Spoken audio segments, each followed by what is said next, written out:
네, 지금부터 대전 세종 정책 엑스포 둘째 날 제2 세션을 시작하겠습니다. 안녕하세요. 저는 진행을 맡은 세종연구실장 지남석입니다.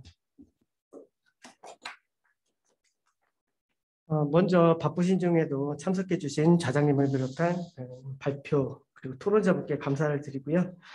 또 그리고 본 행사에 애정을 갖고 온라인으로 살펴가지고 계신 우리 연구원 가족분들하고 시민 참여자분들께도 감사를 드립니다. 아시는 바와 같이 대전과 세종은 신도시 건설로 성장해왔고 또 성장하고 있는 대표적인 도시입니다. 이로 인해서 아쉽게도 또 전통적인 원도심 침체 그리고 지역 불균형을 경험하고 있는데요. 그동안 재생사업을 추진해서 기존 공간을 활성화하고자 하는 노력을 진행해 왔습니다. 오늘의 세션은 대전과 세종의 대표적인 재생사업을 논의하고 방향성을 모색하고자 마련한 자리입니다. 대전 세종 도시재생의 현재와 미래, 공간의 재활력이라는 주제로 세션을 마련했습니다. 먼저 참석해 주신 분을 소개해 드리겠습니다. 좌장을 맡아주실 텐데요. 유원대학교 백기영 교수님이십니다. 안녕하세요. 오늘 발제는 세 분이 담당해 주시겠습니다. 먼저 대전 세종연구원 이장은 연구위원님 참석해 주셨습니다. 네, 대전 도시재생지원센터 정태일 센터장님이십니다. 한남대학교 백한열 교수님 참석해 주셨습니다. 토론도 세 분이 담당해 주시겠습니다. 세종도시재생지원센터 김동월 센터장님 참석하셨습니다. 모건대학교 이재우 교수님 참석하셨습니다. 네, 원광대학교 이창석 교수님 참석해 주셨습니다. 네, 그럼 수고 부탁드리고요. 발표자 세 분의 발제 후에 좌장이신 백경 교수님께서 토론을 진행해 주시겠습니다.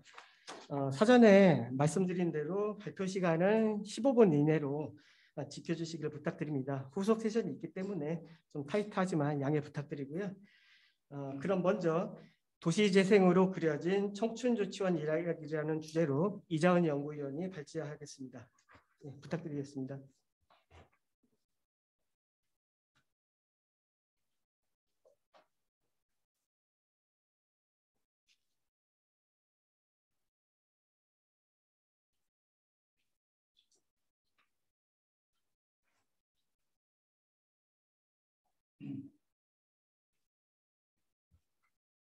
참고로 오늘 그 토론 방식이 발표와 매칭된 지정 토론 중심으로 진행이 될 거예요. 그래서 이자은 박사님 하시는 거는 김동호 박사님께서 해주시는 거고, 두 번째, 세 번째 이렇게 지정을 집중적으로 하시고 우선 그 지정 토론을 듣고 시간이 좀 여유가 있으면 전반적인 얘기를 좀 나누는 거겠습니다. 발표해 주시죠. 네, 시작하겠습니다. 전 대전 세종연구원 연구위원 이자은입니다. 먼저 제가 이 주제를 선택한 이유를 잠깐 말씀드리면 사실 제가 청춘조치원 프로젝트와 관련해서 연구를 현재 수행 중에 있습니다. 그리고 세종시의 대표적인 도시재생 사업이라고 할 수 있는 이 프로젝트를 통해서 사실 조치원 내부에서는 굉장히 많은 변화와 활동이 있음에도 불구하고 많은 분들이 여기에 대해서 잘 모르시는 것 같아서 조금 안타까운 마음에 이 자리를 빌어서 이 청춘조치원 프로젝트가 무엇인지에 대해서 좀 소개하는 자리를 가질까 합니다.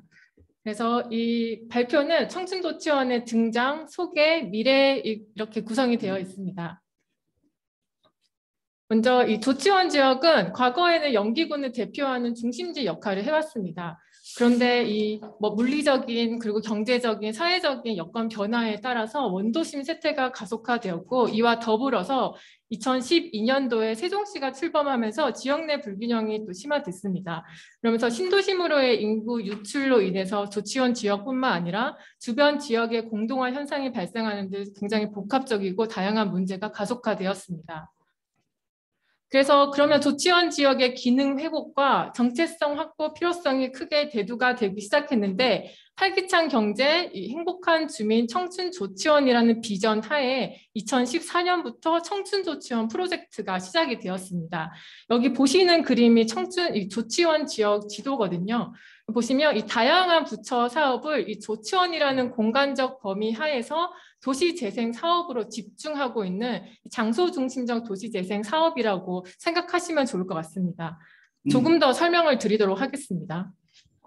이 청춘조치원 프로젝트는 1조 5,600억 정도 예산으로 진행이 되고 있습니다.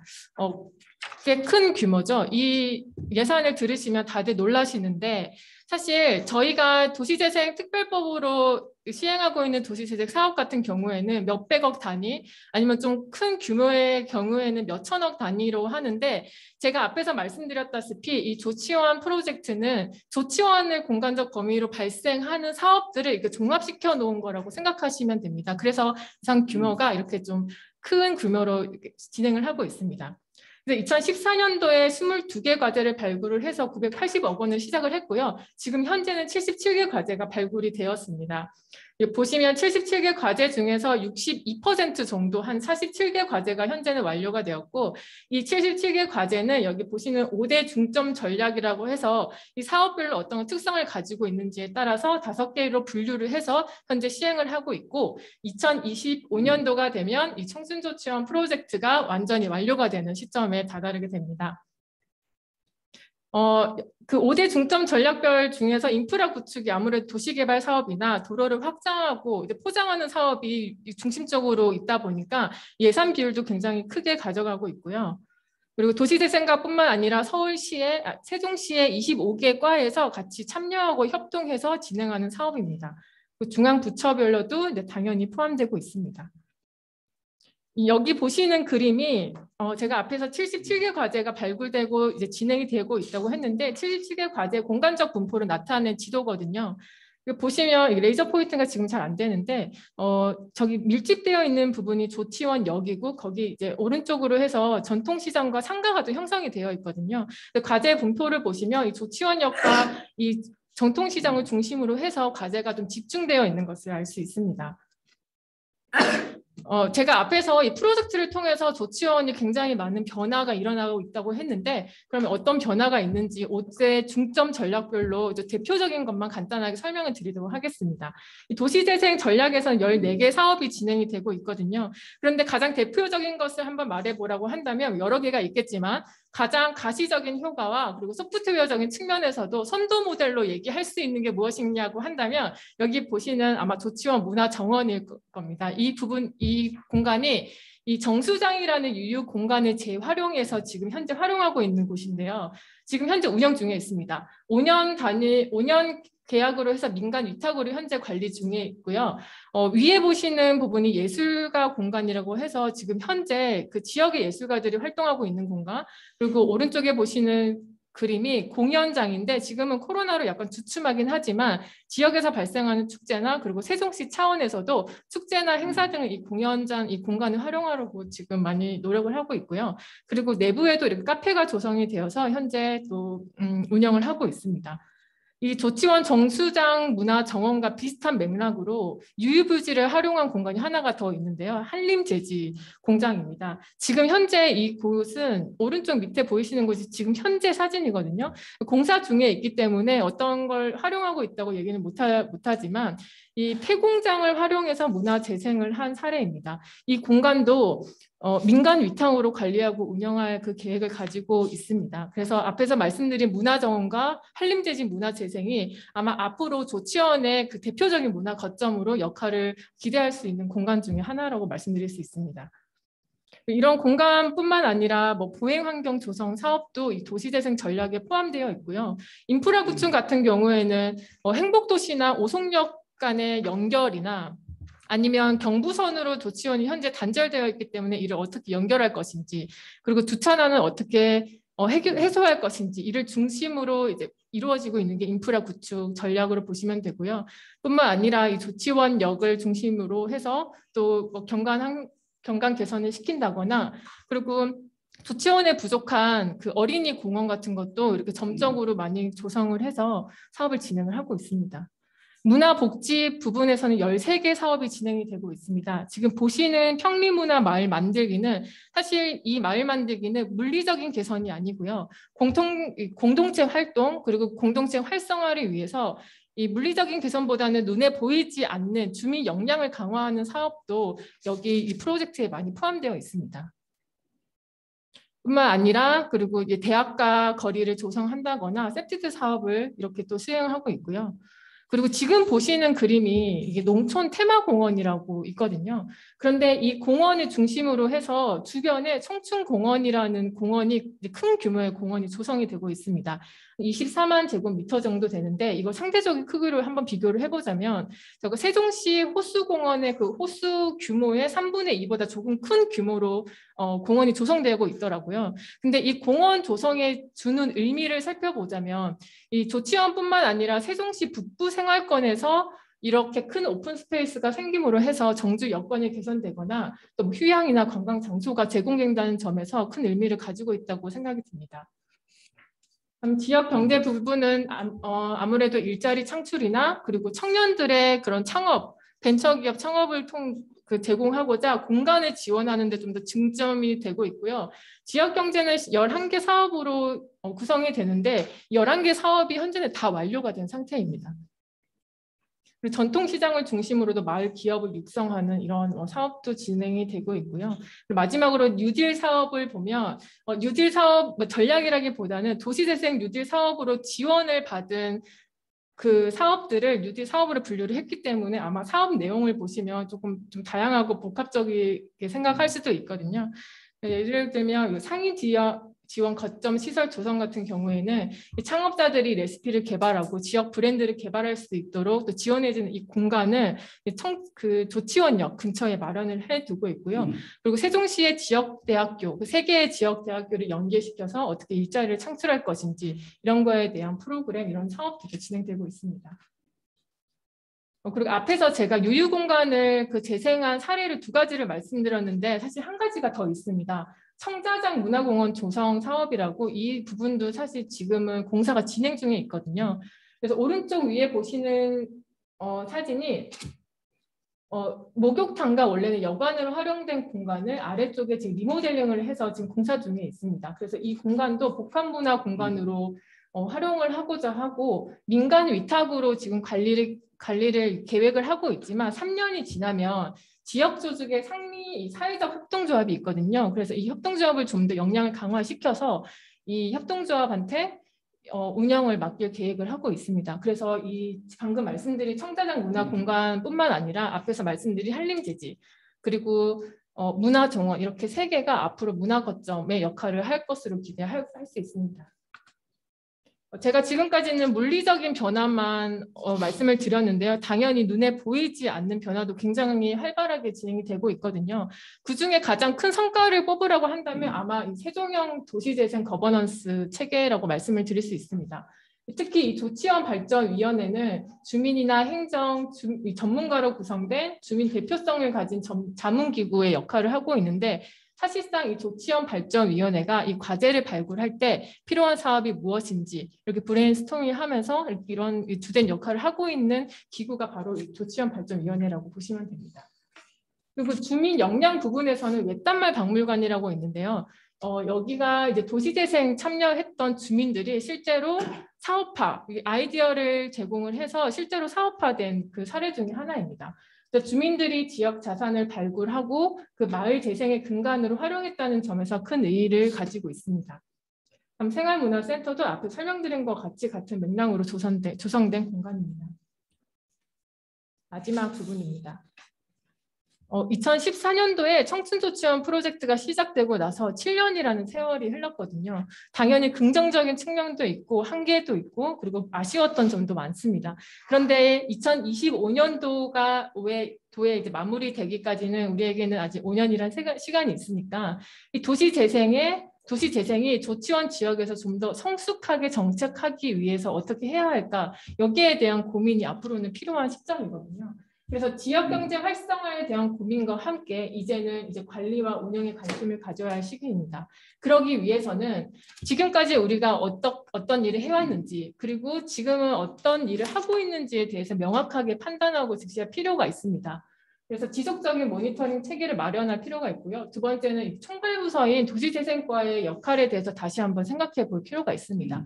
그리고 마지막으로 제가 지금까지 말씀드린 걸 쭉 보시면 아마 공간 조성에만 초점이 맞춰져 있다고 아마 다들 느끼셨을 거예요. 그래서 이러한 공간, 정말 수없이 많은 공간들이 조성이 되어 있는데 그러면 이러한 공간들이 어떻게 연결하고 활용할 수 있을지에 대해서 고민이 필요하고 이런 공간 활성화에 대해서 고민이 필요한 시점입니다. 들어주셔서 감사합니다. 이상입니다. 네, 시간 잘 지켜주셔서 감사드립니다. 다음으로 대전 도시재생사업의 현황 및 과제라는 주제로 정태일 대전 도시재생지원센터장님께서 발제해 주시겠습니다. 부탁드리겠습니다. 예, 반갑습니다. 대전 도시재생지원센터장입니다. 제가 발표할 사항들은 방금 이제 세종에서도 말씀하셨듯이 대전에서 추진되고 있는 13개 지금 현재 뉴딜 사업이 있습니다. 그래서 13개 사업에 대해서 개략적으로 설명을 드리고요. 그다음에 대전시가 앞으로 진행해야 할 과제들에 대해서 설명드리도록 하겠습니다. 설명드릴 순서는 도시재생이란 그리고 대전시 도시재생 뉴딜 사업의 추진 현황을 2016년도, 17, 18, 19, 20년도까지 이렇게 해서 설명을 드리겠고요. 그다음 과제로서는 거버넌스 구축인데 아마 거버넌스 구축 및 각각의 역할들에 대해서가 아마 가장 큰 과제이지 않을까 싶습니다. 도시재생에 대한 사항들에 대해서는 우리 발제하신 분이나 발제자나 또는 우리 이제 토론자 모든 사람들이 어느 정도 다 알고 계시니까 그냥 넘어가도록 하겠습니다.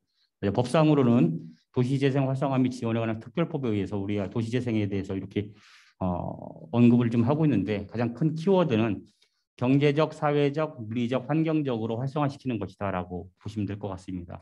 과거에 저희들이 지금 하고 있던 도시 정비 사업들, 재개발 재건축과는 좀 많은 차이가 있다라고 보시면 될 것 같고요.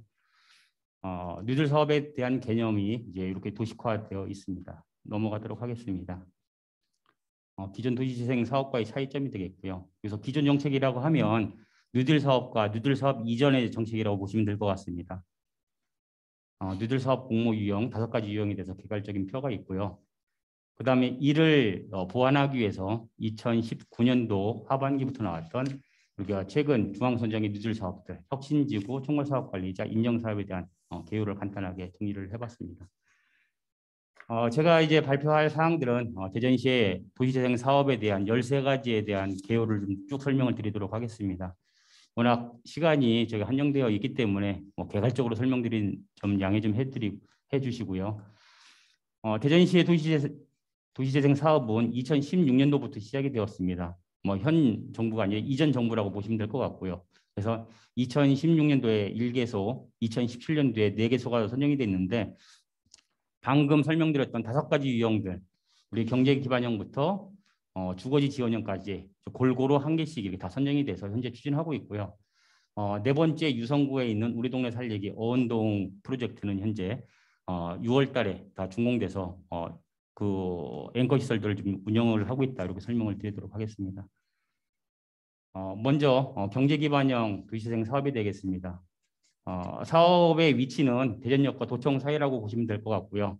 과거에 우리가 공모 제안서 했을 때의 모습입니다. 구상도의 모습인데 대전역은 마이스의 허브로 저희들이 이제 개발을 하고 했었고 현 충남도청은 이제 컬처 허브로 이렇게 구상을 했는데 아쉽게도 2개의 사업 부지가 대전시의 영역이 아닌 코레일하고 기재부 부지이기 때문에 그를 대체할 수 있는 플랫폼을 원도심의 동구에 있는 주차장 부지를 활용해서 건물을 세워서 도시명 산업 지원 플랫폼으로 개발하는 그러한 도시재생 전략을 갖게 되었습니다.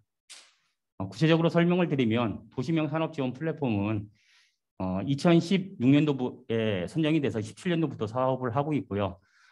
금년 12월이면 지금 준공에 있습니다. 2개의 건물이 있고요. 하나는 플랫폼 건물, 하나는 주차장 등이 되겠습니다. 그림을 보고 설명을 드리면 밑에 있는 조감도 앞에 있는 게 도시명 산업 지원 플랫폼 5층짜리 건물이 되겠고 이 지역이 원도심에 입지하고 있고 주변이 인쇄소가 집약이 되어 있기 때문에 인쇄소와 그와 따른 뭐 앱슨이라든지 그런 뷰티 케어 기능을 넣도록 지금 현재 건물을 지금 건설하고 있습니다. 현재 12월 준공 목표로 지금 현재 건물이 거의 90% 정도 진행이 되어 있고요. 뒤에 있는 건물은 주차장동입니다. 기존의 노상 주차장을 5층 건물로 6층 건물로 올려서 194대의 주차장을 이제 확보하도록 되어 있는 상황이 되겠고요.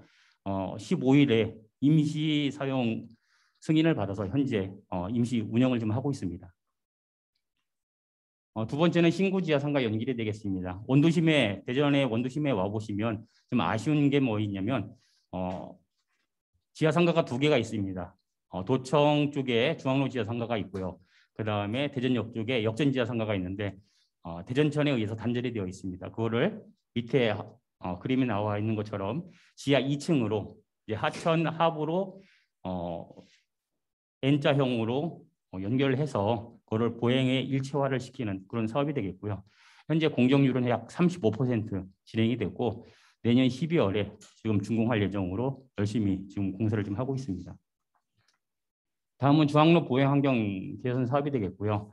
원도심의 그 지하상가 2개 진출입을 보게 되면 보행 환경이 상당히 좀 열악합니다. 그래서 그 부분에 대해서 엘리베이터와 에스컬레이터 6개소를 설치하는 사업이 되겠고 이거는 2019년 12월에 다 준공이 돼서 현재 잘 이용하고 있습니다.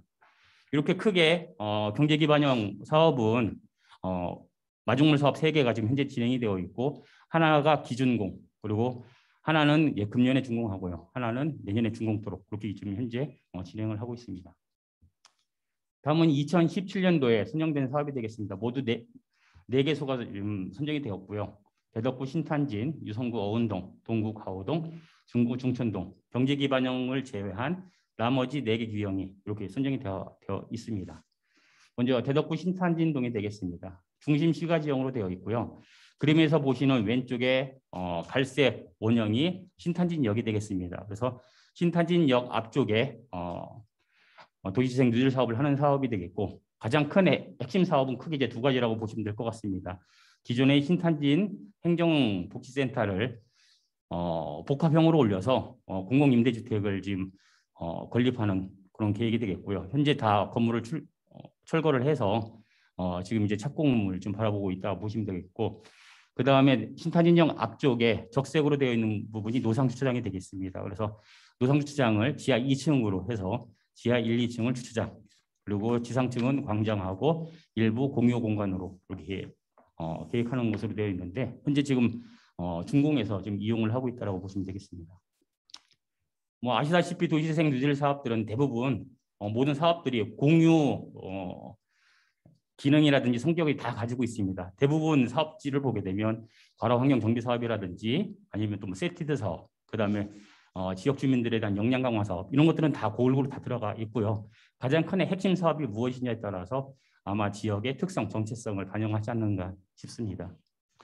다음은 유성구 어운동이 되겠습니다. 어운동은 금년 6월 달에 준공해서 지금 안녕센터라고 하는 앵커 시설들을 지금 운영을 하고 있다고 보시면 되겠고요. 원래는 저희들이 유성구청 서측편에 3층짜리 건물을 매입해서 공유 오피스하고 하우징을 같이 이용하자 했는데 젠트리피케이션이 돼가지고 상당히 금액이 올라갔습니다. 한 2~3배 올라가는 바람에 결국은 유성구청 바로 뒷면에 있는 어린이 공원에 건물을 새롭게 짓는 그런 방식으로 활성화 계획을 변경해서 금년 6월 달에 준공을 한 상황이 되겠습니다. 다음은 동구 가오동이 되겠습니다. 동구 가오동은 주거지형으로 지금 개발을 좀 하고 있고요. 대상지 입지를 보시게 되면 북측은 구릉지, 우측은 도시개발 사업지고요. 남측은 현재 정비사업 추진 중에 있습니다. 좌측은 도시개발 사업 예정지가 되어 있어서 이 지역 자체가 개발 사업에 소외됐다라고 이제 보여지는 그런 지역이 되겠습니다. 과거에 1960년대, 70년대 순두부를 이제 지역 주민들이 만들어 가지고 판매했던 그런 이제 지역성을 좀 갖고 있어서 그거를 좀 활용하고자 하는 사항이 되겠고요. 이 지역의 특성은 이제 대상지 남측에 보시면 4층짜리 공동주택이 있습니다. 그리고 그 부분에 가로주택 정비 사업을 대전시 최초로 지금 추진하고 있는 지역이다라고 보시면 될 것 같습니다. 다음은 중구 중천동이 되겠습니다. 중구 중천동은 특징이 이제 크게 두 가지입니다. 근대문화 역사, 대전 형무소가 입지하고 있는 그런 특성을 살렸고요. 그 다음에 1960년대 약 60-70개의 패션 맞춤, 우리가 양장점이 집적되어 있는 공간이 되겠습니다. 그래서 그러한 특성을 살려서 패션 맞춤의 허브로서의 역할을 할 수 있도록 주차장이라든지 공유 공간을 갖는 계획이 들어가 있습니다. 다음은 2018년도가 되겠고요. 모두 3개 지역, 동구 대동, 서구 도마 2동, 대덕구 오정동이 되겠습니다. 동구 대동은 우리가 많이 가는 하늘공원 바로 연접지라고 보시면 되겠고요. 그림에서 보시다시피 상당히 도로망이라든지 건축물이 불안정합니다.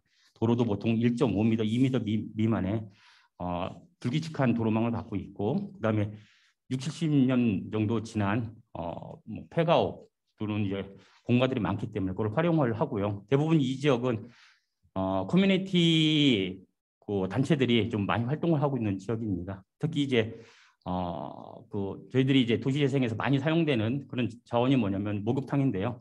목욕탕을 활용해서 지역 주민의 건강이라든지 공유 공간으로 쓰는 그런 사업들이 들어가 있습니다. 다음은 이제 도마 2동이 되겠고요. 도마 2동은 배지대학교 동측에 입지한 지역이 되겠습니다. 원래는 이제 배재시장이라고 하는 재래시장을 활성화시키고자 했는데 배재시장 자체가 상당히 열악하기 때문에 그거는 가로 정비라든지 간단한 정비만 하고 대상지의 동측에 보시면 현재 어린이 도서관, 조그만 도서관을 이제 만든다든지 또는 이제 가운데 초록색 같은 경우는 가로주택 정비 사업을 좀 추진하고자 했던 사항이 되겠습니다. 대덕구 오정동이 되겠습니다. 일반 근린형으로 됐고요. 이 지역은 아시다시피 한남대학교의 인접지에 위치하고 있습니다. 그래서 대학생들과 그다음 바로 옆에 철공소 그거 이제 집적지기 때문에 그러한 특성을 살려서 기존의 교회 공간을 리모델링하고 그다음에 하단부에 붉은색으로 되어 있는 부분이 한 필지 8개 정도 되는데 그거를 매입을 해서 대학생들과 지역 주민들이 공생할 수 있는 커뮤니티 공간을 만드는 그런 사업이 되겠습니다. 시간이 상당히 촉박하다 보니까요. 빨리빨리 넘어가도록 하겠습니다. 그다음에 2019년도에는 2개 지역이 선정됐습니다. 중구 유천동과 서구 도마 1동이 되겠습니다. 중구 유천동의 특징은 그림에서 보시다시피 성매매 직결지가 있는 지역이 되겠고요. 재래시장이 같이 연접되어 있습니다. 서로 공생하는 그런 성격을 갖고 있었는데 2012년도에 성매매 직결지를 정비하면서 재래시장도 같이 쇠퇴하기 시작을 했습니다. 그래서 그 지역을 활성화시키는 사업이 되겠고 가장 큰 앵커 시설들은 재래시장 동측에 보면 적세역으로 사업형 부지가 있는데 현재 노상주차장입니다. 그래서 노상주차장에 주차장 건물과 그다음에 지역의 커뮤니티 공간을 설계해가지고 하는 사업이 되겠습니다. 다음은 서구 도마 1동이 되겠고요. 도마 1동은 그동안에 도마 큰 시장이 바로 옆에 붙어 있는데 중기청에서 많은 현대 사업을 했기 때문에 그 지역을 제외한 나머지 공간에 대해서 서로 상부에 보면 주차장, 노상주차장에 주차장 빌딩이라든지 경로당 그리고 어린이 도서관을 만드는 앵커 시설들을 넣고 그다음에 공유 오피스를 넣는 그런 사업이 전개되었습니다. 다음은 2020년의 사업은 3개 지역에 선정됐습니다. 동구 중앙동, 동구 낭월동, 서구 정림동이 되겠습니다. 동구 낭월동은 그림에서 보시다시피 식장산 하단부에 있습니다. 그래서 식장산이 가지고 있는 목재, 숲, 산림 이러한 특성을 반영을 해서 낭월동을 도시 재생하는 사업이 되겠고요. 그다음 서구 정림동은 수미뜰이라고 하는 숲의 아래에 있는 뜰이라고 하는 그런 특성을 살려서 숲과 연계되어 있는 스마트 주차장이라든지 그리고 기존의 롯데마트를 매입을 해서 지역 주민의 커뮤니티 공간을 사용하도록 앵커 시설들을 좀 계획한 사업이 되겠습니다. 마지막으로 동구 중앙동은 아시다시피 대전역 앞쪽이 되겠고요.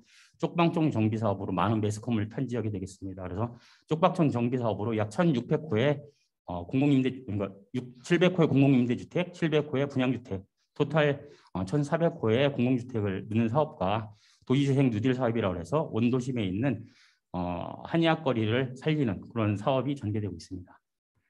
지금까지 약 13개를 설명을 드렸고요. 금년에는 저희들이 이제 2개가 선정될 예정입니다.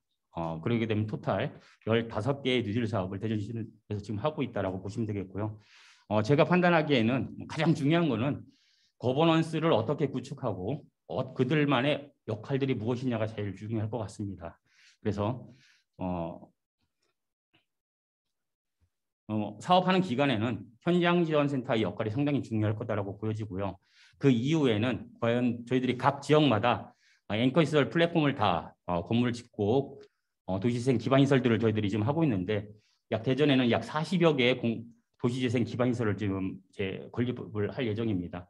그거를 사업 기간 이후에 각각의 역할들이 어떻게 제 몫을 감당을 해가지고 유지하느냐라고 하는 게 가장 중요하지 않을까 싶습니다. 마지막입니다. 도시재생 사업은 기간이 한정되어 있습니다. 3년에서 6년이라고 하는 상당히 타이트한 그런 사업 기간이 지금 정해져 있기 때문에 사업을 하는 관이라든지 현장지원센터라든지 지역 주민들 사업을 좀 탄탄하게 끌고 갈 수 있도록 그림에서 보시는 바와 같이 좀 서두르지 않고 좀 여유를 상당히 바쁘지만 심적 여유를 가지고 사업에 임하는 그런 자세가 필요하지 않는가 싶습니다. 예, 이상입니다. 감사합니다.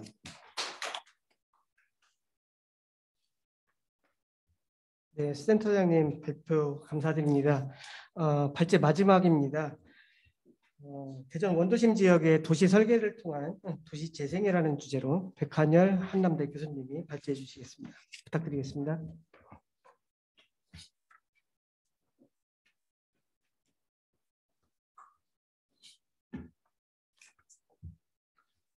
한남대학교 건축학과 백한열 교수입니다. 저는 오늘 여러분들께 대전 원도심 지역의 도시 설계를 통한 도시 재생이라는 주제를 가지고 발표를 하고요.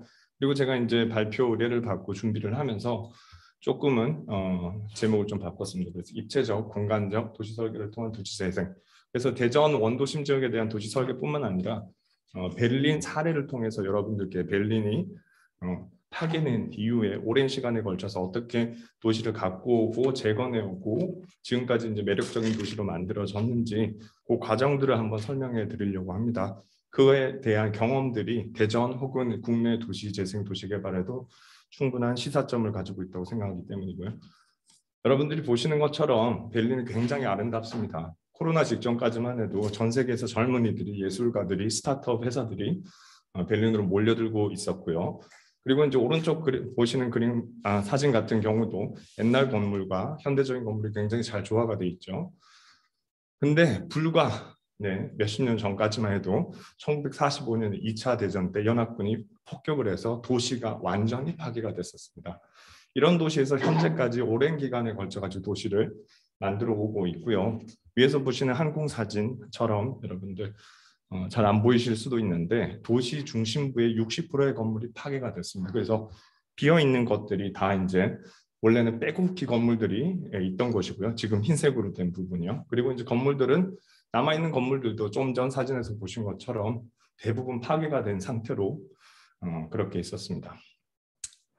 그래서 1940년도에 2차 대전 직전에 종전 직전에는 베를린의 도시가 이렇게 빽빽하게 건물들이 들어차 있었던 모습들을 보실 수 있고 중간에 크게 비어진 부분은 티어가르텐이라고 해서 큰 정원이 되겠습니다. 근데 요거는 이제 1945년에서 2001년까지 베를린 도시가 어떻게 다시 재건되어 왔나라는 걸 보여준 도면이고요. 빨간색 도면 같은 것들이 파괴되고 나서 다시금 2001년까지 채워진 부분입니다. 그래서 어마어마하게 도시가 낙후된 정도가 아니라 완전히 파괴됐다가 현재 모습으로 다시 재건된 부분이다. 이렇게 봐주시면 될 것 같아요. 근데 그런 것들을 어떻게 이제 가능하게 했느냐라는 것들 제가 좀 슬라이드 하나 넘어가고 다시 설명드리겠습니다. 2000년도에 그리고 이제 1991년에 통일 이후에 외국에서 굉장한 많은 자본들이 들어오고 발전이 되기 시작을 했습니다. 그래서 베를린에서는 무분별한 발전, 개발 이런 것들을 좀 방지하고 어떻게 하면 지속 가능하게 베를린을 관리할 수 있을까 이런 고민들을 많이 했고요.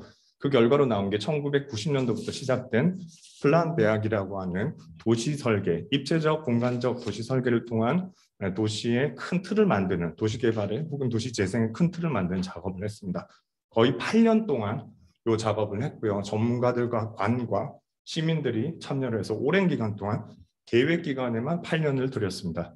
그래서 지금 보시는 것처럼 도면으로만 보실 수도 있는데 이 플ан 배역에서 나타내는 것들은 원래 있던 건물은 회색으로 표현을 하고요. 그리고 이제 허가를 받거나 공사 중인 것들은 빨간색으로, 그리고 건물만 표현한 게 아니라 요 개발 계획을 세우면서 새로운 개발지에 대한 연구도 했습니다. 그래서 중간에 보시는 것처럼 필지도 새로운 필지 공간들을, 개발 공간들을 또 표현하기도 하고요. 그리고 그 다음 단계로는 그렇게 만들어진 공간들을 어떻게 사용해야 되는가, 이걸 도시적인 차원에서부터 이미 건축 단위까지 같이 고민을 하면서 플ан 배역에 표시를 하게 됐습니다. 초기에 2008년도, 2007년도, 8년도에 플ан 배역이 시작됐을 때는 중구, 지금 한국말로 치면 이제 중구에 해당되는 영역을 대상으로 플ан 배역이 수립이 됐고요. 그리고 이제 시간이 지나면서 2011년, 13년 요 정도까지 해서 베를린의 동구, 서구, 북구, 남구라고 할 수 있는 지역까지 베를린 전체가 다 입체적 공간적 도시 설계가 수립이 됐습니다. 제가 입체적 공간적 도시 설계라고 하는 것들이 이렇게 물리적인 공간을 실제로 다루는 겁니다. 도시계획에서는 저희가 토지용을 만들 수도 있고요. 그리고 이제 부분별로, 지역별로, 블록별로 지구 단위 계획을 수립할 수도 있습니다. 베를린 같은 경우는 이렇게 도시 전체 지역에 대한 1대 500짜리 모형으로 실제로 도시를 관리를 하고 있고요. 이 사진 같은 경우는 베를린의 도시계획청 로비에 전시가 됐습니다. 그래서 시민들이 아무나 들어가서 누구나 우리 도시가 어떻게 지금까지 만들어 왔고 또 어떻게 새로 개발될 부분들이 어떤 것인지 볼 수가 있고요. 그래서 굉장히 교육적인 목적도 가지고 있는, 모형 하나가 가지고 있는 것도 굉장히 좋은 교육적인 목적을 가지고 있고, 시민 누구나 도시가 어떻게 발전될지 시각적으로 체험할 수가 있습니다. 거기서 나타나는 것들도 곧 지어진, 최근에 지어진 건물들은 건물 디테일까지 표현해서 모형으로 제작을 하고요. 그다음 새롭게 지어진 혹은 아직까지 이제 검토 중인 부분은 메스로만 작성하게 됩니다. 그리고 도시 스케일에서도 외부 공간, 녹지 공간, 자연 공간도 굉장히 중요한 요소거든요. 그래서 외부 공간의 형태, 면적, 크기, 위치, 그리고 심지어는 나무가 어디에 정확하게 심겨져야 되는지까지 플ан 배역에서 다루고 있습니다. 그래서 제가 하나 슬라이드 넘어간 걸 보면 저희랑 이제 조금 다른 거는 독일이 이제 통일 이후에 건설 법전이라고 하는 도시개발 그리고 건축에 관련된 단일화된 법적 제도를 가지고 있습니다. 그래서 굉장히 하나의 집중적인 제도를 통해 가지고 도시를 관리할 수 있다라는 걸 설명드리고, 그리고 제가 방금 설명드렸던 플ан 배역이라고 하는 것은 제일 오른쪽 밑에 있는 비법정 계획에 들어갑니다. 그래서 지금 제가 설명드렸던 입체적 공간적 도시 설계, 도시 계획이라고 하는 거는 비법정 계획으로서 시에서 시민들과 커뮤니케이션하고 그리고 이제 의견을 모으고 합의를 모으고 도시 발전 방향을 구체적으로 결정하기 위한 수단으로 사용되는 계획이다, 이렇게 봐주시면 될 것 같아요. 그래서 현재까지 이제 이런 도시 개발의 틀을 가지고 베를린은 개발되고 있고요. 제가 이제 베를린 두 가지 사례를 설명드립니다. 상대적으로 베를린 외곽에 있는 군공항 부지를 이제 개발하는 사업이고요. 독일 도시 같은 경우는 일반적으로 규모가 작기 때문에 외곽이라고 해도 도심부에서 한 4km 정도 떨어진 위치에 위치하고 있습니다. 그래서 군공항의 이제 기능이 다 끝나고 그리고 이제 베를린의 통일 이후에 굉장히 많은 개발 압력들이 있었죠. 그래서 부지를 확보하기 위해서 군공항 부지를 이전을 하고 그다음 개발하는 계획을 시에서 만들었습니다. 국제공모를 통해서 멋진 안을 만들고 그리고 충분히 큰 시민공원을 확보하는 것으로, 그리고 시에서는 당연히 또 마스터 플랜을 구체화시켜서 법적 계획으로 만들려고 했었죠. 근데 문제가 뭐냐? 시민들은 조금 천천히 하자. 그래서 이 개발 계획을 보기는 좋지만 좀 더 오랫동안 우리가 좀 더 고민을 하고 그리고 많은 의견들을 듣고 많은 검토의 시간을 가지자 했습니다. 그래서 2014년도에 주민투표를 해서 가결이 됐어요. 그래서 6년 동안 연기가 됐고요. 코로나가 안 터졌으면 작년에 주민투표를 해서 다시 개발을 할지 아니면 그대로 유지를 할지 결정을 했어야 되는데 코로나 때문에 연기가 돼서 올해 하반기에 주민투표 예정이 있습니다. 그럼 그런 이제 공간들을 어떻게 쓰고 있냐? 군공항 이전을 했고요. 그래서 남아있는 군공항 활주로 그리고 이제 남아있는 영역들이 도시의 공원 공간으로 이렇게 쓰고 있습니다. 요거는 제가 설명드렸다시피 단기적인 템포러리하게 이제 사용되고 있는 용도고요. 앞으로 이 템페러리 공원 지역을 개발을 할지 도시 지역으로 개발할지 공원으로 유지할지 아니면 일정 부분 공원으로 유지하면서 도시로 개발할지 또 주민 투표를 통해서 결정을 하게 됩니다. 그리고 베를린 중앙역 바로 북부에 있는 아주 도심 지역의 내륙 항구 지역을 개발하는 프로젝트고요. 유로파시티라고 하고 지금은 거의 한 80% 정도 공사까지 다 끝난 프로젝트입니다. 그래서 이제 일부분은 산업 항구로 쓰이던 산업 유산들이나 창고 건물들이 남아 있고요.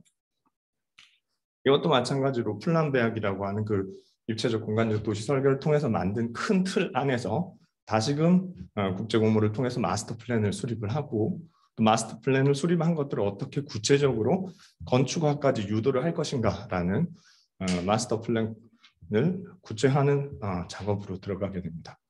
저희도 이제 지구 단위 계획이라는 수법을 굉장히 많이 쓰고 있는데 독일에서는 좀 더 구체적으로 쓰고 있습니다. 그래서 실제로 지구 단위 계획이 용도나 아니면 그런 이제 뭐 층수 혹은 건축 선 정도가 아니고 건물 매스에 직접적인 영향을 끼칩니다. 그게 이제 저희 지구 단위 계획에서 다루는 그 제한 사항보다 좀 더 강제적인 사항이라고 할 수 있고요. 그리고 이제 각 필지 안에서 공공에 내줘야 되는 공간까지도 충분히 저희도 이제 지구 단위 계획 수법을 통해서 이제 실현을 할 수 있겠지만 적극적으로 사용하고 있지는 않는 것 같아요.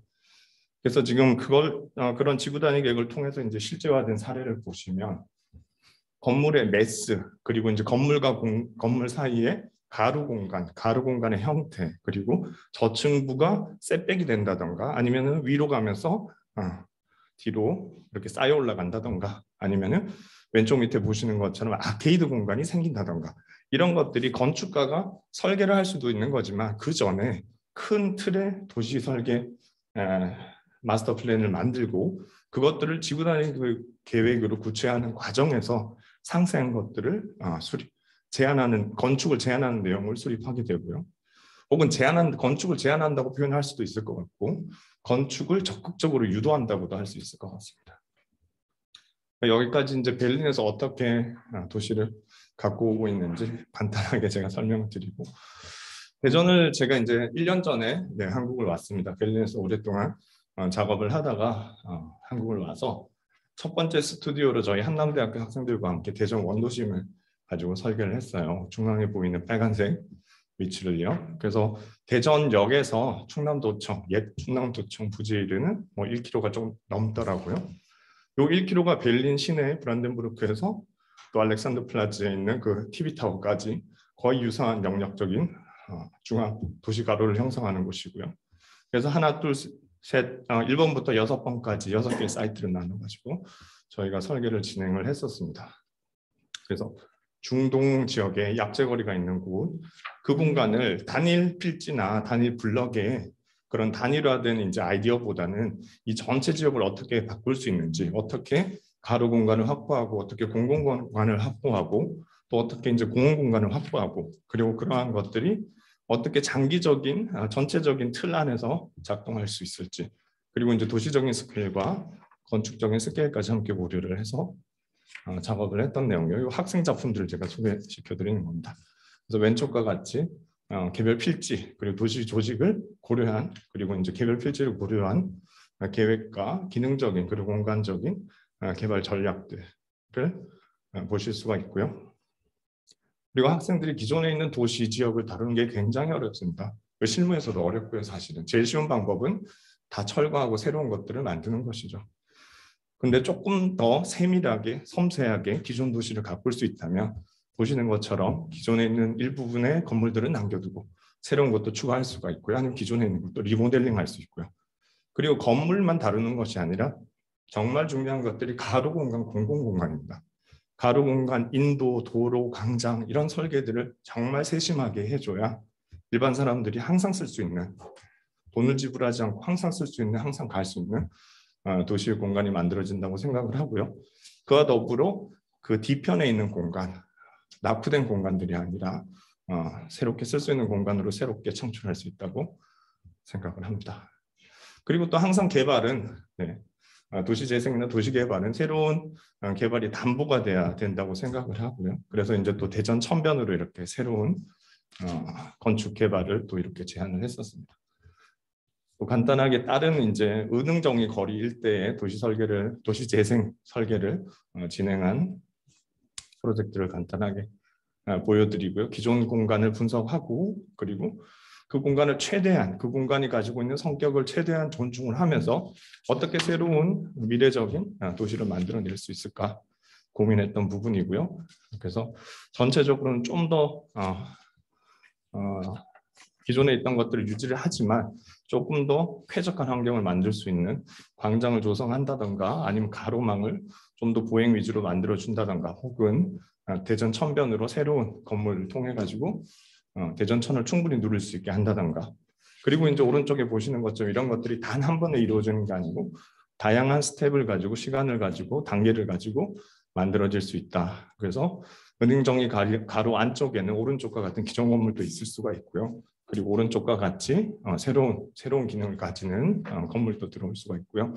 그리고 그 사이에 가로 공간도 새롭게 만들어질 수가 있습니다. 그리고 대전 원도심의 가장 큰 어메니티 요소라고 하는 대전 천 지역도 누구나 편안하게 자유롭게 접근할 수 있고 사용할 수 있는 공간으로 좀 만들어졌으면 좋겠다.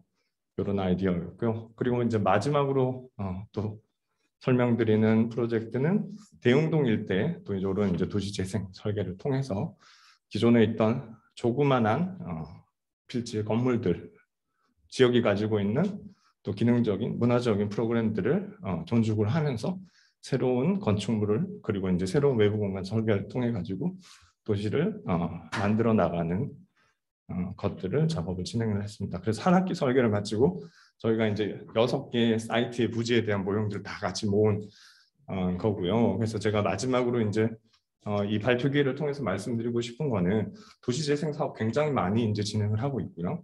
또 도시재생 사업뿐만이 아니라 공간 환경 전략 계획 혹은 입체적 도시계획, 도시 관련된 사업들이 굉장히 많습니다. 하지만 도시 전체의 큰 영역을 물리적인 영역을 공간적으로 입체적으로 보는 시도는 조금 부족한 것 같아요. 그래서 이제 저희는 학교에서 원도심의 일정 영역을 다뤘지만 조금 더 대전 전체, 도시 전체의 이미지를 구체적으로 그려볼 수 있는 작업들도 필요하다. 이렇게 요 말을 하면서 제가 발표를 마치겠습니다. 감사합니다.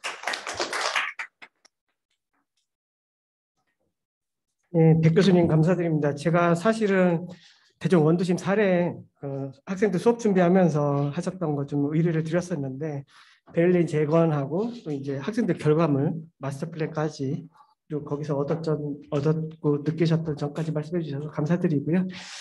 그럼 세 분의 발표를 이것으로 마치도록 하고 백기영 교수님께서 진행하에 토론을 진행하도록 하겠습니다. 백 교수님 부탁드리겠습니다. 감사합니다. 우선 우리 대전연구원에서 이 정책 엑스포 매년 개최를 해주시고 이를 통해서 우리 대전과 세종의 새로운 어떤 정책을 진단해보고 또 미래 방향을 모색해본다는 데서 의의가 크지 않나 하는 생각입니다.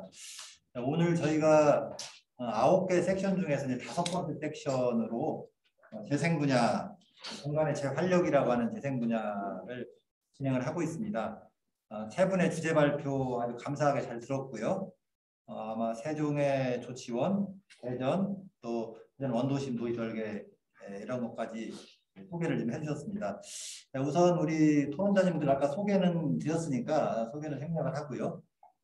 앞서 주제 발표했던 부분들 중심으로 우선 구체적인 지정 토론을 먼저 한번 들어보고 세 분 다 듣고 나서 발표자께 약간씩의 좀 코멘트를 더 얻도록 하겠습니다. 우선 처음에 이자한 박사님 발표해 주신 도시재생으로 그려진 청춘조치원 이야기 요거에 관련돼서 우리 세종도시지원센터장이신 김동호 선생님께서 토론을 좀 해주시기 바랍니다.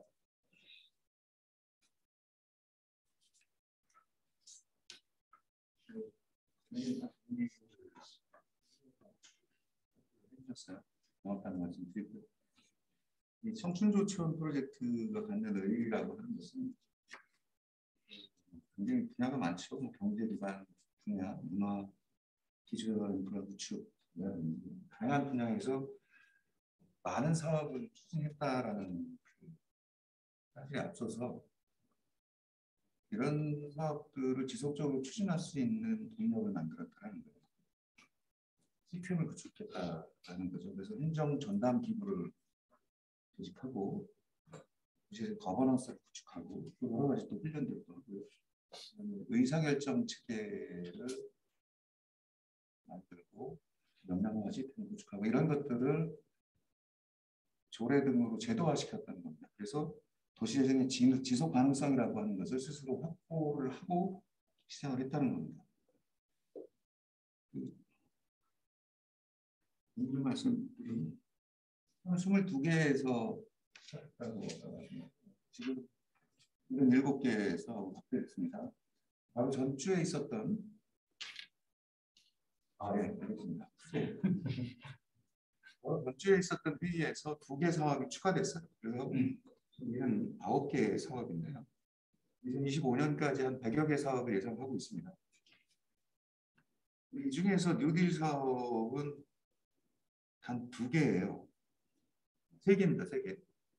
3개인데 처음에는 3개 뉴딜 사업을 하나의 과제로 하나씩의 과제로 놓고 갔는데 그것을 그 안에 들어가는 세부 과제별로 해서 한 11개 사업 정도 세분화시켜서 사업별로 청춘조치원 프로젝트의 과제로 시작했는데 그것은 무슨 의미냐면 뉴딜 사업 굉장히 많은 사업들이 한 개 지구에서 진행이 되는데 이것을 한 개 사업으로 해서는 거버넌스가 주민들이 들여다볼 수 없다는 거예요.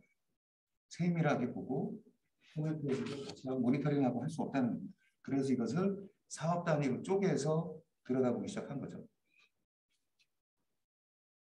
그러다 보니까 문제는 그 각 사업은 굉장히 충만하게 잘 진행이 되는데 사업 간 연계 또는 기능 간 연계 이런 부분들이 부족한 거죠. 그래서 대한 박사님께서 좀 준비를 하고 계시지만 청춘조치원 시즌 3에서는 말씀하셨던 사업 간 연계, 기능의 연계 과제가 될 수 있겠고요. 이걸 통해서 이제 안정화 단계로 할 수 있겠다 말씀을 좀 드리는데 한 가지 재미있는 말씀드리면 청춘조치원 프로젝트 시작도 그렇고 지금도 그렇고 계획이 없습니다. 계획으로 출발했다는 거죠. 1조 5천억을 쓰는 계획이라면 뭐 이런 그렇죠? 기본 계획이 됐든 뭐가 됐든 계획이 있어야 될 텐데 그것 없이 시작했다는 거죠. 말씀드렸던 재생이라고 하는 거대 프로젝트를 진행할 수 있는 동력들을 세밀하게 구상해서 만들어 놓았을 뿐이지 계획은 백지에서 시작합니다. 그래서 하나하나를 거버넌스가 구상하고 논의하고 해가면서 만들어가는 겁니다. 그래서 처음에 저도 계획을 만들자 하면서 계속 하다가 어느 날 이제 백지 계획으로 시작해서 하다 보니까 이것이 더 그때그때 여건에 맞게 큰 프로젝트를 끌고 갈 수 있는 동력이 되지 않았나 그런 생각이 들고요. 장 박사님께서 아까 예를 들어주셨던 문화정원이나 한림재진을 보면 이것이 단일 부서에서 돈을 받은 한 개의 사업이 아니고 문화정원 같은 경우에는 문화부와 행자부 그리고 한림재진 같은 경우는 문화부와 또 농림부 이렇게 비용으로 진행을 했어요. 이런 것도 가능한 것이 무엇이냐면 청춘조치원 프로젝트라고 하는 프로젝트가 있었기 때문에 이 안에서 각 부서 사업 또는 부처 사업들을 같이 묶어서 장소 중심적으로 진행을 할 수 있다 해서 배경 말씀을 좀 드리고요. 또 한 가지 사례를 추가했으면 좋겠어요. 대학 박사님. 이게 서북부 개발 사업이라는 이름으로 진행된 사업인데요. 미재생 사업의 일환으로 택지 개발 사업도 한다는 겁니다. 그래야 도시원 지역의 사람이나 이런 부분들을 더 많이 끌고 올 수 있잖아요. 그래서 50%의 업무, 21만 제곱미터 정도 되는데 50%의 업무 지구와 50%의 공동주택 목적지를 가지고 이런 현대개발 사업도 도시재생의 범주에 넣어서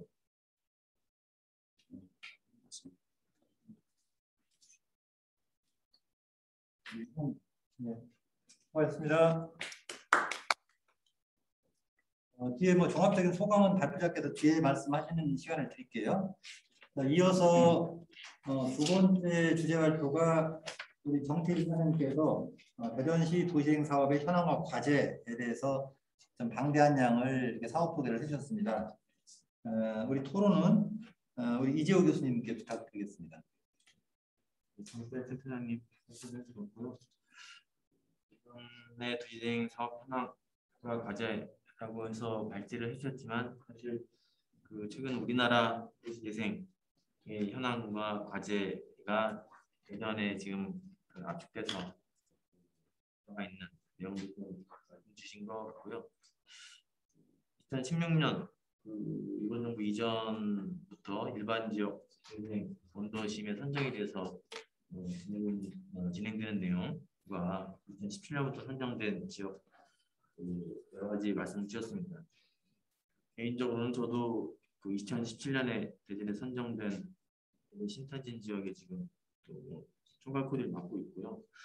그 대전에 지금 2016년 선정된 지역에 지금 아까 이제 올해 그 준공되는 시설이나 또 2017년에 선정된 18년부터 시작했던 뭐 어원동 지역도 일부 이제 그런 걱정 공간들이 나오고 대전 지역에 이제 그 13개 사업지구에서도 그런 걱정 공간들이 순차적으로 계속 나올 거고 이거는 이제 대전만이 아니라 우리나라 전체 지금 도시재생 사업 지역의 그 상황들인데 그 사실 그 재생 지역들이 상대적으로 좀 쇠퇴하고 인구가 빠져나가거나 상권의 활력이 적어서 시장의 기능을 보면은 좀 시장성이 부족한 지역들이죠.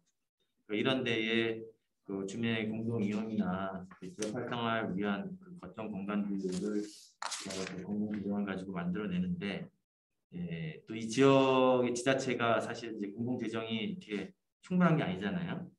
그래서 그 마중물이라는 표현처럼 공공이 뭔가 이렇게 촉발해서 여건 변화를 만들 수 있는 기반을 만들어주고 그 이후에 그것이 이제 온기가 돼서 민간의 더 적극적인 참여나 시장의 어떤 자본에 의해서 좀 돌아가야 되는데 그런 부분에서 이제 현재 대전에서도 직면하는 문제 있고 또 우리나라 도시재생 지역에서 나타나는 부분이 이렇게 조성되는 시설, 건축시설, 거점 공간 재정이 충분하지 않은 지자체 입장에서는 직접 유지 관리하는 것은 굉장히 부담이 커져가는 거고 정말 그 지역의 시장 여건이라든가 시장 경제에서 돌아가기에는 자립의 구조가 아직은 충분하지 않아서 그런 부분들은 지역의 입장에서 보면은 조금 더 그 중앙의 지원이나 내지는 지역의 자립적인 경제가 될 수 있도록 조금 긴 호흡을 가지고 여건을 만들어갈 필요가 있는데 현재 좀 그런 부분에서는 좀 쉽지 않은 여건이고 그런 부분에서 그 우리 대전도 그렇고 그 우리 대전 도시재생 지원센터에서도 그런 부분에서 지역 공동체 역량 있는 주체들을 발굴해서 이런 그런 뭐 조직화 정말 이렇게 수익적인 모델을 가지고 자립해갈 수 있는 역량 강화 지원도 하고 중앙 정부에서도 뭐 그런 부분들을 조금 더 제도화해서 뭐 예비 사회적 기업이든 마을관리 협동조합이든 제도화를 하지만 사실은 그 일반 주민이 그렇게 어민단체화나 조직화를 해서 경제적인 수익 구조를 자립해서 끌어가기에는 사실 굉장히 그 역량 강화의 기간도 필요하고 도시재생 지역이라는 것 자체가 시장의 수요가 충분하지 않거나 비즈니스 모델을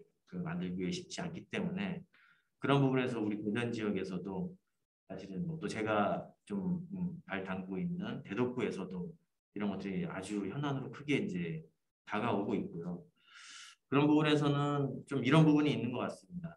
도시재생은 분명히 공익사업이고 지역 주민을 위한 그 공공성이 굉장히 강한 사업인데 그것을 우리가 이제 그 재정으로만 계속 끌어갈 수 있는 건 아니고 마중물이 표현하는 것처럼 지속적으로 자립할 수 있는 여건을 만들어내야 되는데 자립이라고 하는 것은 생각하기에 따라서 좀 저는 이렇게 거북하진 않은데 한편에서는 그 자립 좀 수익적인 구조에 대해서는 아직도 좀 인식이나 거부감도 좀 있는 것 같습니다. 공공성은 되게 중요한데 그 재정 투입이라는 관점에서 자립하기 위해서는 어떤 시장의 원리에서 좀 돌아갈 수 있는 자립 구조를 만들어줘야 되는데 그런 것들이 현장에서 들어갈 땐 특혜 얘기가 좀 나올 수도 있는 것이고 그렇게까지 공공이 지원해야 되느냐의 이슈도 좀 있는 것 같습니다. 좀 계속 현안으로서 풀어가야 될 대전의 이슈이자 우리 이슈인 것 같기도 하고요. 박대일 센터장님이 거버넌스에 대한 말씀을 주셨습니다. 사실은 우리나라의 인구 구조, 사회 환경으로 보게 되면 저출산, 고령화, 그래서 사실 이 도시 쇠퇴 문제가 단기간에 바뀔 수 있는 여건이 아니고 지금 앞으로 더 커질 수 있는 거고 사실은 좀 동시다발적으로 많은 도시재생 사업 지역이 나오다 보니까 사실은 조금 선택 집중해서 제대로 도시재생 모델을 확립하고 효과를 좀 냈어야 되는데 많은 지역이 선정되다 보니까 추진이 쉽지 않아서 사실 좀 이게 본연의 본질에 추구하는 것과 달리 조금은 그 부정적인 시각도 좀 커졌던 것 같고요. 그런 게 지속 가능성을 보면 이제 말씀드렸던 거버넌스라는 측면에서 사람들이 힘들게 4년, 5년 그래서 몇 년 동안 자치구, 대전시 전담할 수 있는 행정도 갖추고 지역 공동체 소통하면서 거버넌스를 구축해 왔는데 어찌 보면 이제 마중물 이후에 진짜 잘 안착될 수 있는 더 세심하게 여건을 만들어야 되는 상황인데 최근의 상황들이 이제 좀 바라보는 관점들이 다양해서 그런 부분에서는 좀 우려도 있고 본질로 돌아간다면 또 다른 형태의 지원, 지금까지 잘 추진했던 지역 공동체 기반의 거버넌스가 자립할 수 있도록 추가적인 지원도 필요할 것 같고요. 그런 것이 지금 현장지원센터, 기초센터, 광역센터 사실은 4년, 5년 전에 동시다발적으로 할 때는 도시재생의 경험도 없고 인적 자원도 없어서 인적 인프라를 구축하는 것이 굉장히 많은 인풋이 들어갔는데 이것도 지금 사실 그런 아주 소중한 인적 인프라 우리 대전에서도 사실 역량 강화된 전문 인력들이 많이 나오는데 이것은 이제 손실이 되지 않고 이 자산이 정말 우리 대전 도시재생의 경쟁력이 될 수 있도록 시, 자치구에서도 좀 더 관심을 가지고 여건을 좀 유지해 나가야 되지 않을까 그런 것들 중앙정부에서 좀 관심 갖고 지원 여건을 만들어낼 수 있어야 될 것 같습니다. 고맙습니다. 감사하고요. 마저 이제 세 번째 주제 발표 대전 원도심 지역의 도시설계 재생에서 우리 백한열 교수님께서 베를린 경험을 바탕으로 해서 또 우리 대전 원도심의 수요자고 했던 결과물들을 좀 보여주셨어요. 우리 원광대학교 이창석 교수님께 우선 지정 토론 부탁드리겠습니다. 네, 오늘 상당히 의미 있게 이렇게 앞서서 발제해 주신 분들도 그렇고 특히나 백한열 교수님 발제를 보면서 되게 의미 있는 그런 말씀들이고요. 저도 세 가지를 다 보면서 정말로 생각을 많이 했습니다. 일단은 백한열 교수님 관련된 발제 자료를 중심으로 말씀드리면 사실은 한국에 이렇게 설계를 한다거나 뭔가를 보여주는 경우는 상당히 없는 것 같습니다. 근데 학생 작업까지 포함하고 그리고 특별한 여건에서 도시재생 사업의 가장 큰 문제점이 장점이다 단점이겠지만 너무 많죠. 많은데 뭘 해야 될지 모르고 시작을 하죠. 앞서서 후원자분들이 말씀하신 것처럼 시작점에서는 제로로 시작하는 경우가 상당히 많은 것 같습니다. 그러니까 지금 주어진 여건이 그렇다 보니 다들 현장에서 엄청나게 열심히 고생을 하시고 계신 것으로 알고 있습니다. 근데 중요한 부분은 베를린 사례는 명확하게 있습니다. 여기를 왜 해야 되는지. 처음부터 안 할 수는 없는 상황이고 뭔가 방안이 필요했기 때문에 그중에 한 가지 방법을 할 수 있는 것은 기존에 건축물들이 있었기 때문에 당연히 재생을 할 수밖에 없었던 상황인 거죠. 나머지를 없앨 수도 없고요. 그런 특이한 사항들을 보면서 한국에서 지금 무엇을 놓치고 있을까라는 생각도 좀 해봤고요. 앞으로 진행을 한다면 어떠한 것을 중심에 둬야 될까? 앞서 토론자분들께서도 말씀을 주셨듯이 너무 짧은 기간에 백지로 시작하는 이런 도시재생 사업에 많은 것을 시사할 수 있는 내용을 전달해 준 것 같습니다. 그리고 학생 작업에 관련돼서 좀 얘기하고 싶은 부분인데요. 특히나 한국의 이런 도시 재생이나 도시 설계나 도시 개발에 대해서 설계를 할 수 있는 그런 여건이 되는 스튜디오나 프로그램들이 상당히 없는 상황입니다. 그리고 실제로 실무에서도 상당히 부족한 부분 중에 하나라고 저는 판단하고 있습니다. 그 중에서 도시재생만 이제 딱 놓고 보면 도시재생 뉴질 사업에 대해서 여러 가지 얘기들이 있지만 제가 행정에서 지자체 공무원들도 그렇고 공무부도 그렇고 제가 제일 많이 듣는 질문이 도시재생 사업 왜 실패했나요? 라는 질문을 참 많이 듣습니다. 다 아시잖아요. 땅 사기 힘들죠. 사업을 진행하다 보면 의견들이 갈리죠. 여러 가지 의견들을 저는 듣고 있는데요. 근데 제가 보는 관점에서는 이게 정책적으로 하다 보니 도시재생 사업에 관련해서 그 일정 기간 동안 많이 해야 되는 부분 그리고 또 한 가지는 체계가 없는 부분도 있는 것 같습니다. 앞서서 이제 뭐 거버넌스 구축하고 하셨다고 하셨는데 그 이전에 구성되어야 될 것이 사실은 전체적인 마스터 플랜이었겠죠. 앞서서 계속 말씀 나왔던 내용 같습니다. 그래서 마스터 플랜이 없는 상황에서 하다 보니 여러 가지 문제가 생기는 것 같고요. 도시재생의 제일 기본은 사실은 도시 정비에서 시작이 된 개념으로 알고 있습니다. 저도 독일에 오래 있었다 보니 그쪽에서 진행되는 프로젝트들을 많이 보기도 하고 실생활에 접하게 되는데요. 도시재생은 만능이 아닙니다. 4차 산업혁명이라고 해서 드론이 만능이 아닌 것처럼 마치 도시재생하면 모든 게 될 것 같겠지만 실제적으로 도시재생은 새로운 새로운 땅을 만들어서 새로운 땅에 뭔가 개발 사업을 한다면 구도심이 죽겠죠, 당연히. 사업성은 그쪽이 훨씬 많겠지만. 그러다 보니까 다들 알고 계신 것처럼 구도심에 뭔가를 만들어내려고 하죠, 새로운 것들을.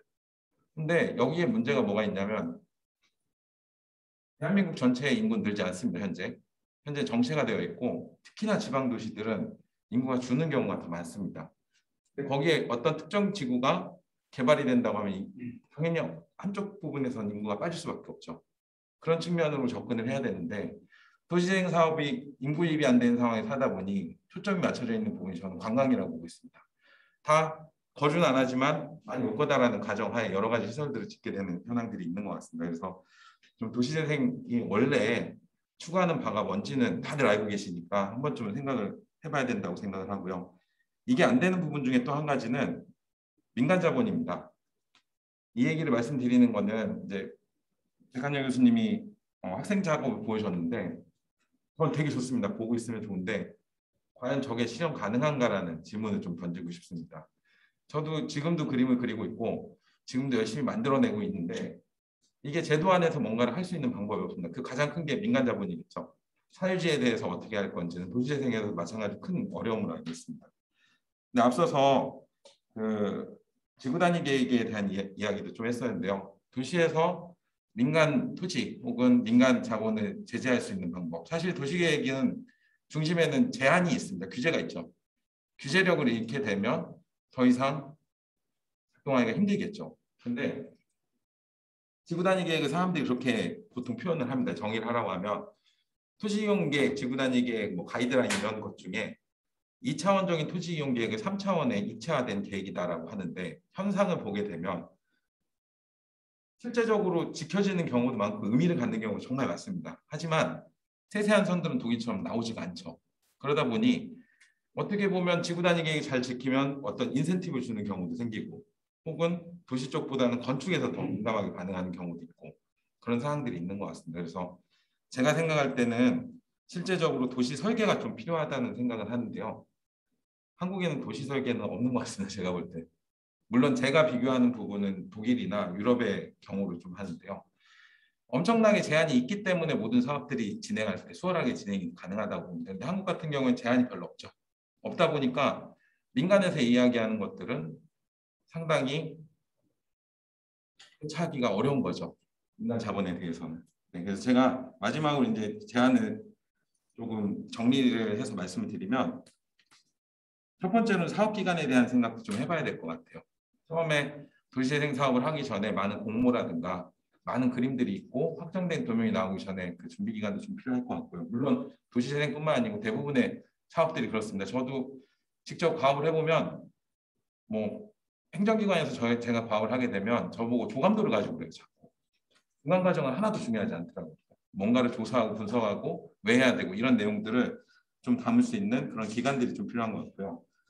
두 번째는 백한열 교수님 얘기한 것처럼 마스터 플랜이 좀 수립이 돼야 될 것 같습니다. 한 번에 마스터 플랜은 안 되겠지만 여러 가지 마스터 플랜이 수립이 돼야 되고 이 부분은 앞서 백한열 교수님 같은 경우는 그 계획이 비법정 계획이라고 프랜베르크가 비법정 계획이라고 했는데 정확한 지적인데 실행되는 거 보면 거의 법정 계획처럼 움직이는 경우도 많습니다.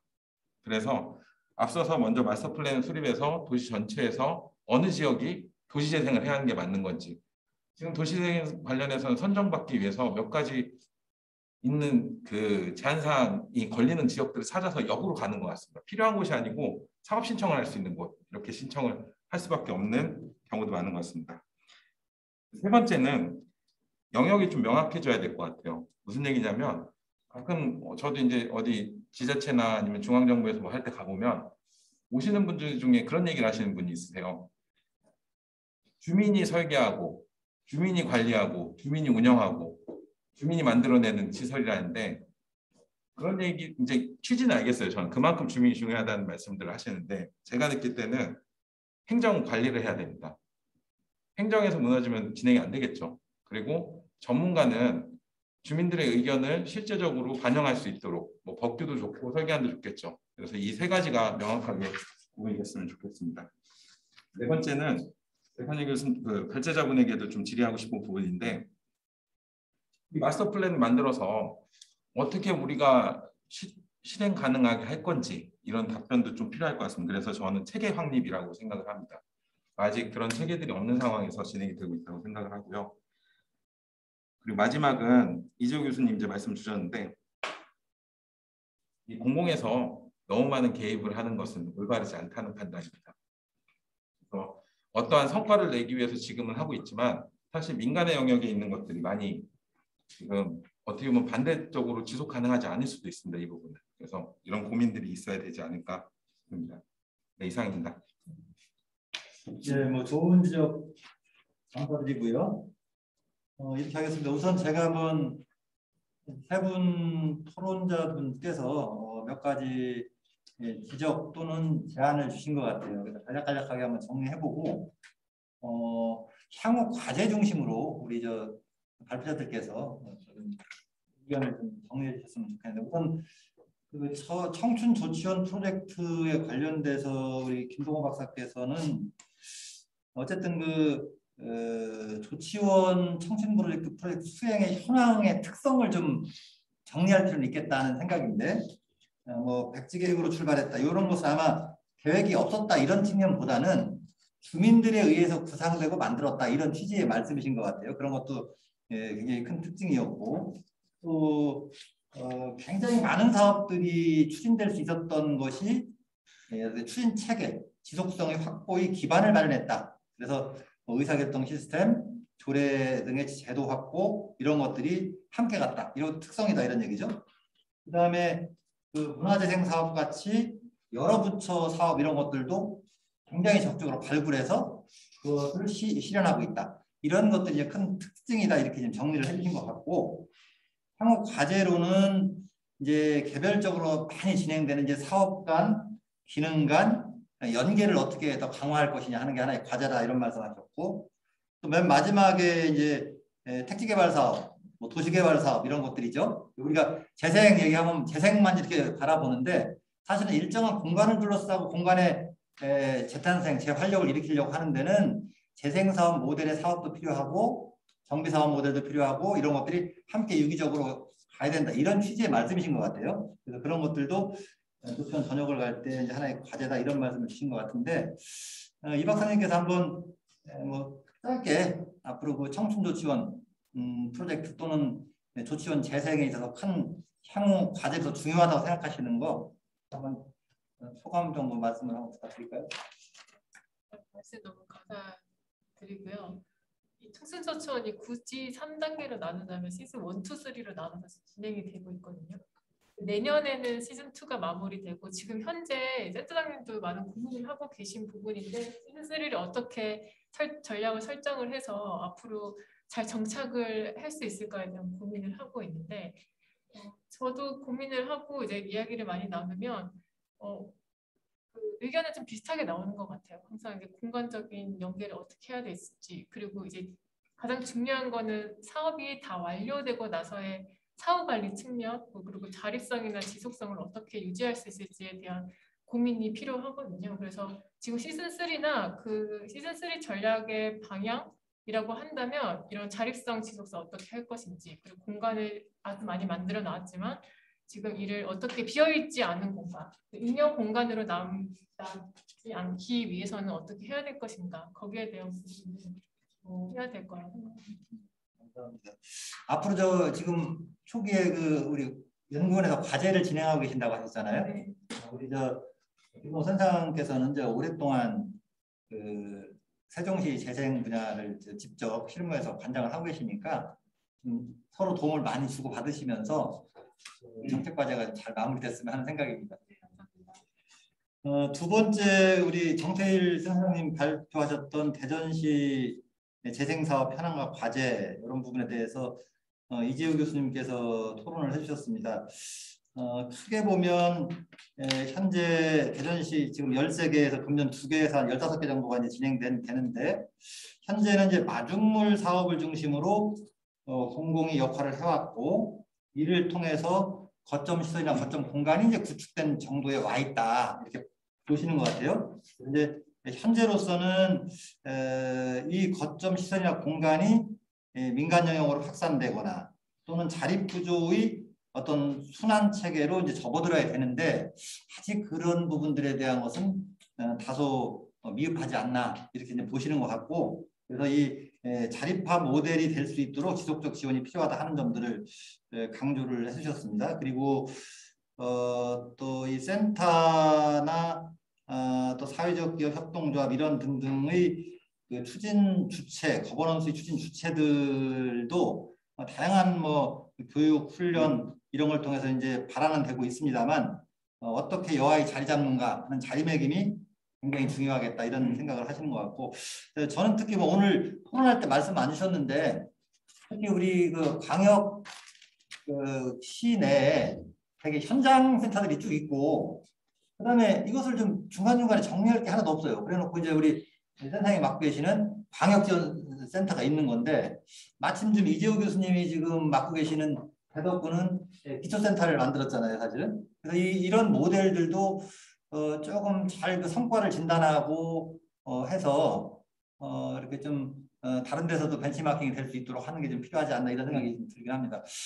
우리 정수영님 한번 그 이재호 교수님 코멘트를 바탕으로 해서 대전 재생사업 혹은 재생 추진 체계에 있어서 어떤 과제 이런 것들을 한번 정리를 한번 해주시죠, 간단하게. 예, 이재호 교수님 말씀하시는 사항들에 대해서는 뭐 전적으로 공감을 하는 바입니다. 그래서 지금 현재 13개 지역에 금년 2개가 되면 15개 지역이 되는 거고, 그 다음에 말씀하셨던 그 거점 시설들, 도시생 기반 시설들을 따지게 되면 현재로서는 40개인데 아마 추가가 되면 거의 50개 수준으로 좀 늘 거라고 좀 보여집니다. 그런데 아시다시피 도시생 규제 사업 자체가 사업이 끝나면 도피든 뭐 지방비 중에서 이제 12가 전부 다 지원이 지금 끊기게 됨에 따라서 결국은 그 몫을 전부 다 기초지자체에서 다 가져가야 되는 그런 상당히 큰 이제 부담이 좀 작용이 됩니다. 그래서 그 사항들을 어떻게 지속적으로 운영하느냐라고 하는 게 가장 큰 과제가 아닌가 싶습니다. 지금 뭐 금년에 6월달에 하나 거점 시설들이 준공을 했지만 아마 금년 말이나 내년 되면 다시 또 5개에서 10개씩 또 매년 10개씩 늘어난다고 좀 보여야 되는 상황들로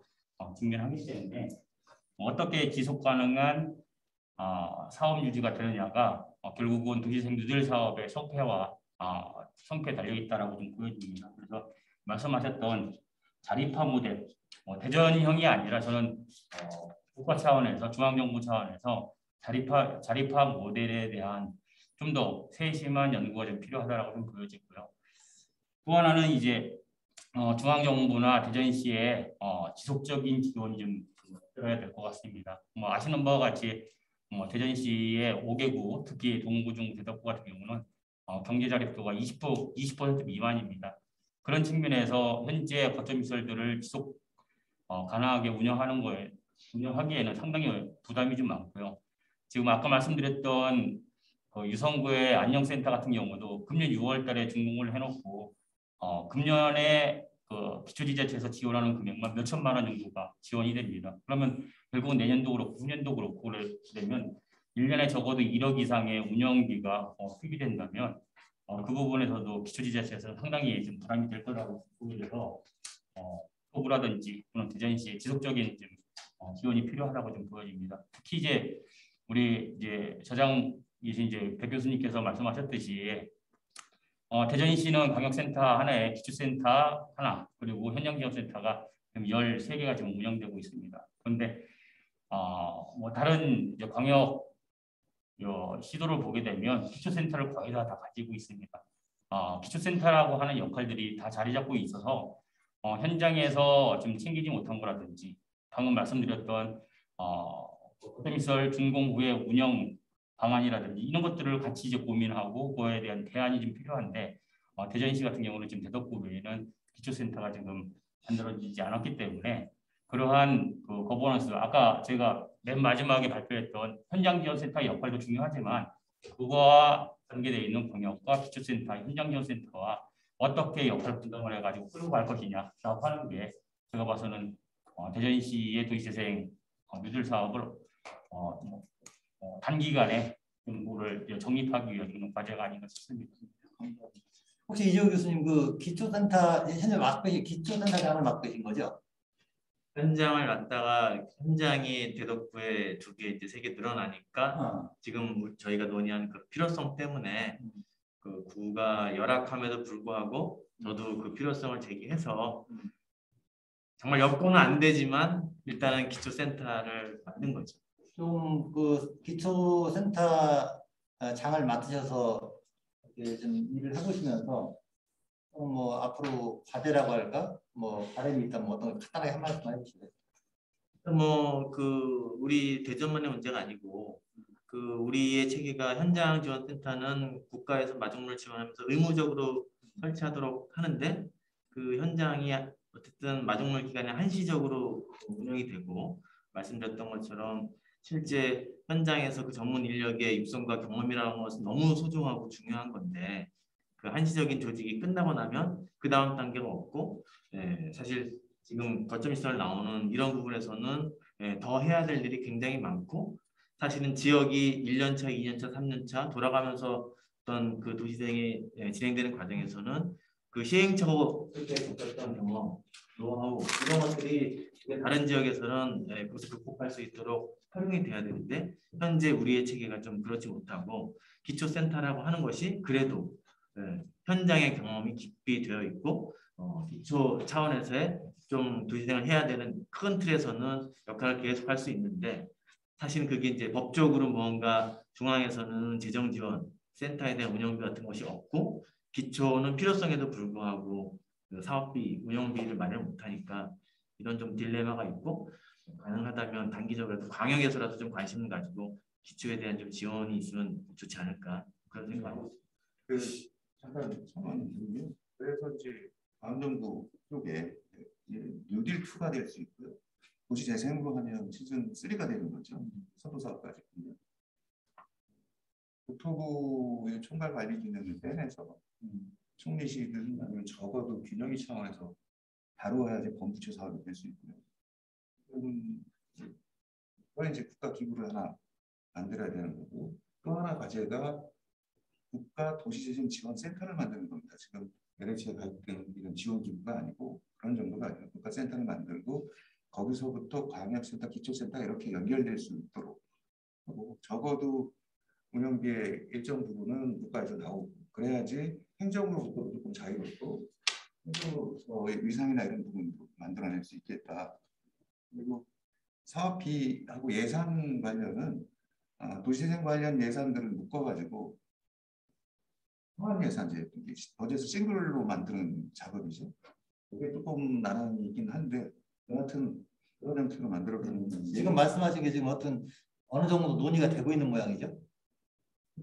이런 얘기들이. 예산부터 좀 준비를 하고 있었는데 중점적으로 이렇게 사업에 대한 방식이나 이런 부분들을 거의 지자체에 맡겨서 그쪽에서 예산도 이제 통으로 주면 그거 쪼개가지고 알아서 쓸 수 있도록 좀 준비를 하는데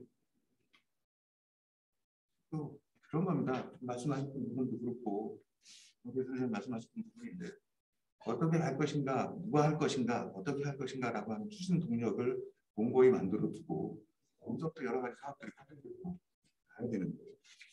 이게 뭐 조직일 수도 있고 공동체일 수도 있고 뭐 기업일 수도 있고 행정일 수도 있고 센터일 수도 있는데 그게 지속적으로 무엇인가 계속 재생산하면서 나아갈 수 있어야지 이게 마중물이 되는 것이죠. 그렇지 않으면 마중물은커녕 뉴딜 사업이 그 지역의 도시재생의 시작과 끝이 되는 거죠. 다 같이. 그 정도 일단 하시고 마지막에 뭐 코멘트 할 때 다시 하겠습니다. 우리가 세 번째 주제 발표가 이제 독일 베를린의 경험. 그래서 이제 대전 원도심 지역의 도시 설계를 통한 재생에 대한 발표를 주셨고, 우리 이창섭 교수님께서 몇 가지 코멘트 말씀을 주셨습니다. 크게 보니까 마스터 플랜 필요하다 하는 말씀도 있었고요. 현행 도시재생이 인구를 적정하게 기반하지 않는 재생 정책 또는 사업은 좀 큰 문제를 야기하고 있다. 그래서 뭐 관광위주나 이런 것도 문제가 있다 이런 진단도 해주셨고요. 크게는 어쨌든 현재 공공 개입의 선을 넘어서서 민간 영역으로 확산되거나 또 민간 영역에서 사업을 추진하는 실현 가능성 이런 것들이 중요하다. 그런 것이 지금 시의적으로 중요하지 않냐 이런 말씀도 있었고요.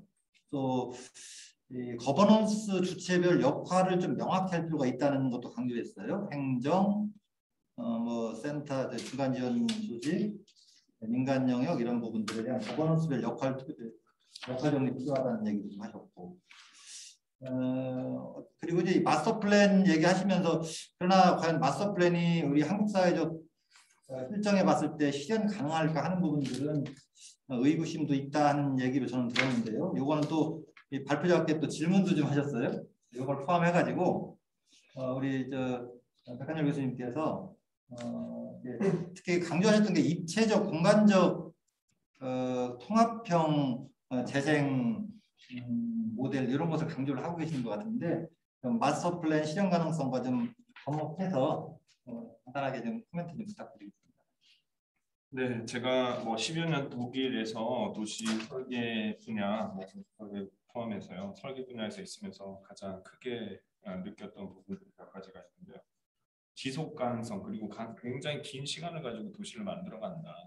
저희들은 용역 같은 거 도시재생 아까 발표하시는 것도 뭐 3년 안에 사업을 끝내야 된다고 하잖아요. 뭐 그런 식으로 너무 단기간인 것 같아요. 소수의 전문가들이 그 어떤 짧은 시간 동안에 만들어진 제안서를 평가하고 또 사업이 결정이 나고 또 짧은 시간 어떻게 보면 1년, 2년, 3년이 길다고 할 수 있지만 도시는 굉장히 긴 시간 동안 만들어지는 거거든요. 그래서 조금씩 더 긴 기간 동안 도시를 관리할 수 있는 그런 방법, 시스템을 만들어 나갔으면 좋겠다. 당장은 안 되겠더라도요. 그리고 이제 시민 참여, 거버넌스 이런 것도 굉장히 중요한데 그 독일에서 한 가지 제가 최신이라고 하긴 그렇고요. 한 10여 년 전부터 또 계속 이제 도시개발에서 많이 언급되는 게 청소년, 어린이 참여입니다. 도시를 만들어 놓으면 10년, 20년 뒤에 실제로 쓰는 사람들은 어린이 청소년이거든요. 그래서 그런 어린 친구들을, 젊은 친구들을 도시계획 초기 개발 구상 단계에서부터 법적으로까지 독일에서는 법적으로까지 참여를 보장하고 있어요. 그래서 이제 그런 부분들도 좀 적극적으로 반영이 되면 좋겠다 이런 부분이 있고요. 그리고 이제 아까 제가 설명드렸던 마스터 플랜이 사실은 한순간 만들어진 게 아니고 8년 동안 만들어진 겁니다. 최초에 독일 베를린의 비법정계 플란 배역이 만들어질 때 8년 동안 전문가랑 관이랑 시민들이 무수한 토론을 하면서 디벨롭을 하면서 발전시켜서 만든 진행 중인 아니라고 보시면 되고요. 6년마다 한 번씩 또 갱신이 됩니다. 똑같은 프로세스를 거쳐가지고. 그래서 계속 상황에 현재에 필요한 사회적 요구 조건들이나 변화하는 상황을 반영하면서 계속 바뀌어 나간다. 이렇게 설명을 드리고 그 비법정 계획이라고 하는 것이 이창섭 교수님 말씀하신 것처럼 실제 법정 계획처럼 사용된다. 왜냐하면 모든 시민들이 참여를 해서 같이 만들어 놓은 거거든요. 그래서 그게 갑자기 프로젝트 건 바이 건으로 갑자기 바뀌어서 들어가지 않고요. 비법정 계획으로 만들어진 내용들이 지구단위 계획으로 세세하게 쓰여져서 건축 행위를 제한하고 유도할 수 있다. 이렇게 설명을 또 드립니다. 그게 이제 공공에서 도시를 관리할 수 있는 정말 인텔리전트한 방법이라고 생각을 하고요. 그래서 이제 전체적으로는 굉장히 많은 사회적 비용을 줄입니다.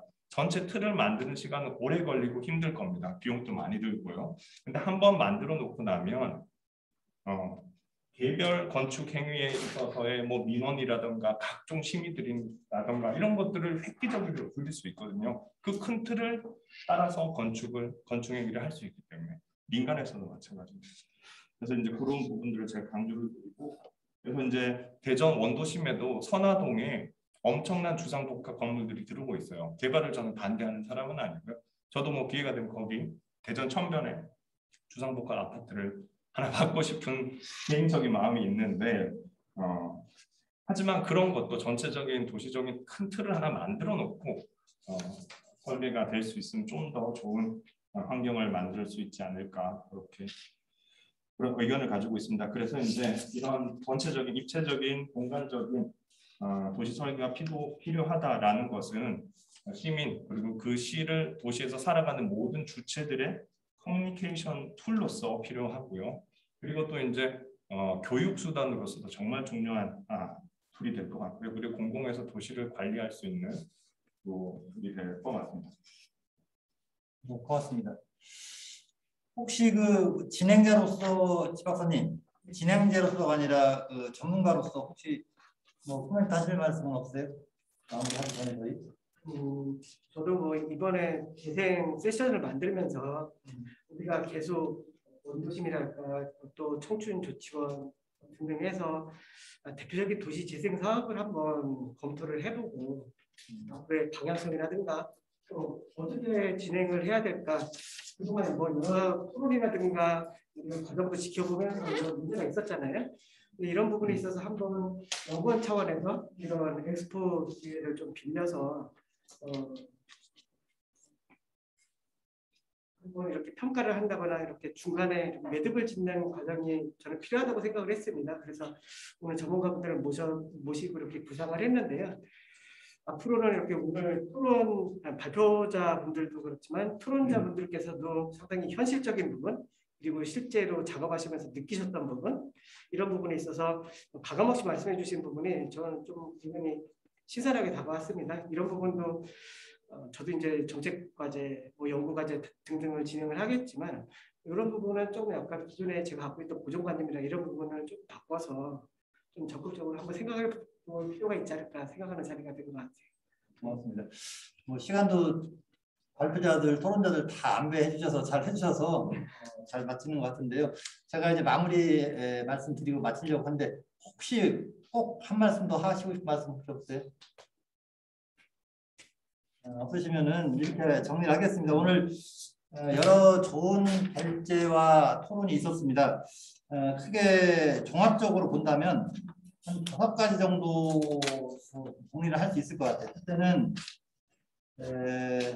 많은 재생 사업을 이제는 사업 간, 기능 간 연계가 과제다. 어떻게 연계 운영할 것이냐 이런 것들을 좀 해야 하는 얘기고, 두 번째는 아까 잠깐 김 박사께서 말씀하셨습니다만 어떤 공간 단위를 얘기할 때 재생 사업뿐만 아니라 연계되는 정비 사업이나 공간을 통으로 보는 어떤 시각도 중요하겠다 이런 말씀이 있었고요. 세 번째는 지금 굉장히 많은 거점 시설 같은 것도 만들어져 있습니다. 이 마중물 사업으로 이제 구축은 돼 있는데 현 단계에서 세종이든 대전이든 우리 국가적으로도 자립화 모델이 필요한 단계에 와 있다. 어떻게 자립 구조를 만들 것인가 하는 것들. 네 번째는 그럼에도 불구하고 아직도 그 지원 체계,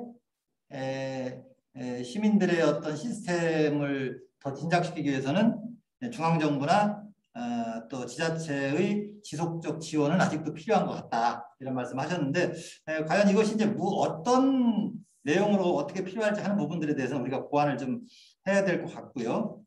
그다음에 다섯 번째로는 그 도시 재생 사업지구 전체를 대상으로 하는 마스터 플랜, 물론 지금도 도생 전략 계획이 있고 활성 계획이 있습니다만 그 얘기는 아닌 것 같아요. 그래서 특히 입체적 계획, 공간적 계획, 특히 요새 뭐 3기 신도시 하면서 이런 얘기가 많이 나오는데, 독일 베를린 뭐 사례를 좀 기반으로 해서 공간적인 마스터 플랜, 좀 더 긴 기간 지속성의 관점에서 또 이것을 만드는 과정에서도 미래 세대가 적극적으로 참여하고 담보할 수 있는 그런 마스터 플랜을 그런 방식으로 입안해서 운용을 하자, 이런 말씀을 하신 것 같습니다. 오늘 지금 대전생 연구원에서 정책 엑스포로 3일간 9개의 섹션을 하는데요. 저희 주제가 재생 분야로 해서 5번째 딱 가운데 위치하고 있습니다. 아마 큰 우리의 성과 주제는 세종과 대전의 재생 사업의 현황을 진단해서 앞으로 재생 사업이나 재생 정책의 과제를 한번 저희들이 함께 머리를 맞대고 논의해 본 데 큰 의의가 있지 않나 싶고요. 저기 플랜카드 보니까 협력, 연대, 연계 이런 말을 써놨는데, 대전과 세종의 협력뿐만 아니라 지역 간, 사업 간, 또 우리 공동체를 만드는 여러 가지 주체 간, 또 시간적으로는 과거와 현재와 미래의 연대, 연계, 뭐 이런 생각을 해봤어요. 토론 말씀 하시면서 제가 보다가 그런 귀중한 시간이 되지 않나 싶고, 어쨌든 오늘 좋은 주제 발표해 주신 세 분, 또 토론 좋은 시사점 주신 세 분께 감사 말씀 드리고, 아울러서 정책 엑스포 훌륭하게 진행해 주신 대전대생 연구원에도 감사의 말씀을 드리겠습니다. 이상으로 우리 발표와 토론을 마치는 걸로 하겠습니다. 여러분들 수고하셨습니다. 네, 그럼 이상으로 둘째 날 두 번째 세션 모두 마치도록 하겠습니다. 감사합니다.